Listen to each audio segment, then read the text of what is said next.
গাজায় আবারও ইসরায়েলি বৃষ্টি বোমা, পালিয়ে যাচ্ছে হাজার হাজার ফিলিস্তিনি। কালবেলার নিউজ।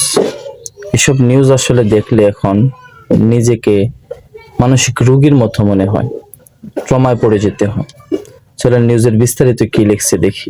গত 2 বছরের বেশি সময়ের মধ্যে বর্তমানে গাজায় আরো ভয়াবহ হামলা শুরু করেছে ইসরায়েলি বাহিনী। গাজায় বর্তমানে বৃষ্টির মতো বোমা হামলা চালাচ্ছে ইসরায়েল। হামলা থেকে বাঁচতে বাড়িঘর ছেড়ে পালিয়ে যাচ্ছে হাজার হাজার ফিলিস্তিনের মানুষ। তাদের আতঙ্ক হয়তো তারা আর কখনো নিজ বাড়িতে ফিরতে পারবে না।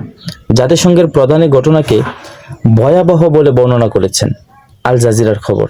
এরা কতটুকু নিষ্ঠুর হইলে, কতটুকু মানবতা বিরোধী হইলে এসব হামলা করার পর আবার টুইটারে লেখে যে গাজা জ্বলছে।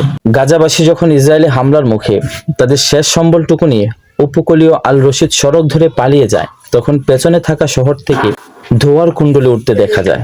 এসব দৃশ্যকে কেন্দ্র করে ইসরায়েলের প্রতিরক্ষা মন্ত্রী এক্সে লেখে গাজা জ্বলছে। কতটুকু নিষ্ঠুর, কতটুকু মানবতা বিরোধী এরা, একটু ভেবে দেখুন।